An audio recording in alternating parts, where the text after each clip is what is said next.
আমরা সবাই ভাবি আমরা বোধহয় পৃথিবীতে একমাত্র মানুষ যে খুব দুঃখ কষ্টের মধ্যে আছি। ঈশ্বর সবাইকে ভালো রাখেন, শুধু কষ্টটা আমাকেই দিয়েছেন তা কিন্তু নয়। ঈশ্বর কিন্তু সবারই পরীক্ষা নেন, দেখেন কে কতটা সহ্য করার ক্ষমতা রাখে। এই প্রসঙ্গে ভগবান বুদ্ধের একটা গল্প আপনাদের শোনাই, খুব ছোট্ট গল্প। একবার ভগবান বুদ্ধদেব বসে আছেন, ওনার কাছে একজন মা আসেন তার মৃত সন্তানকে নিয়ে। ছোট্ট সন্তান, তাকে নিয়ে আসেন।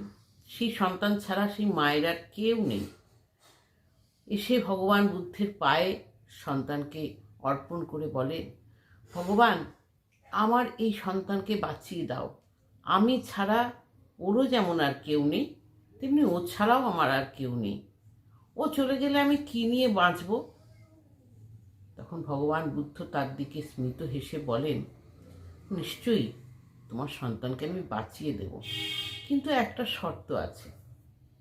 ভদ্রমহিলা বলেন, বলুন কি? আমাকে গোটা পাটালিপুত্র নগর ঘুরে আমাকে এক মুঠো সর্ষে তোমায় এনে দিতে হবে সূর্যাস্তের আগে। ভদ্রমহিলা রাজি হন, কিন্তু বুদ্ধদেব বলেন আরও একটা শর্ত আছে।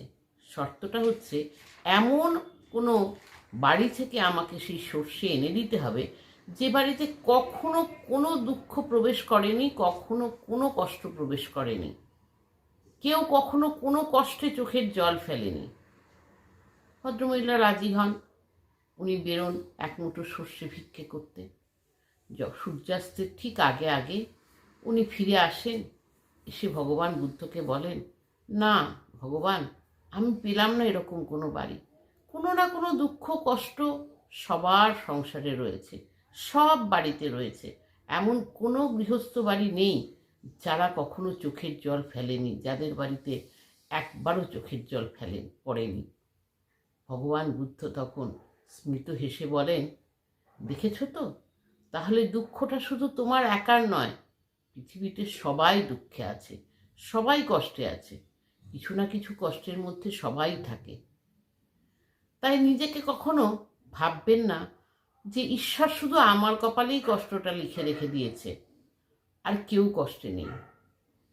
শুধু ঈশ্বরের কাছে এই প্রার্থনা করুন যে আমি যদি বিপদে পড়ি, তাহলে যেন এই বিপদ থেকে উদ্ধার হওয়ার রাস্তাটাও আমি খুঁজে পাই। আমাকে সেই শক্তি দাও ঈশ্বর, যে শক্তির দ্বারা আমি আমার বিপদ থেকে উদ্ধার হতে পারি। দুঃখ যদি দাও, তবে তা বইবার শক্তিও আমাকে দাও। ঈশ্বরের কাছে শুধু আমায় উদ্ধার করো এ চাওয়া চাইবেন না। সবসময় বলুন, আমায় শক্তি দাও, আমাকে বিপদ থেকে উঠবার মতো ক্ষমতা দাও। আমি বিপদের মুখোমুখি যেমন হয়েছি, তেমন এই বিপদটাকেও যেন আমি কাটিয়ে উঠতে পারি। এটাই প্রার্থনা করুন, ঈশ্বর নিশ্চয়ই আপনার প্রার্থনা পূরণ করবে। ঈশ্বর সবাইকে দিয়ে দেখেন কে কতটা নিতে পারে আর কে কতটা সহ্য করার ক্ষমতা রাখে। যে সহ্য করার ক্ষমতা রাখে না সে ভেঙে পড়ে, আর যে সহ্য করার ক্ষমতা রাখে সে একদিন না একদিন ঠিক বিপদ থেকে বেরিয়ে আসে। কোনো না কোনো উপায় ঈশ্বর তার কাছে দিয়ে দেয়।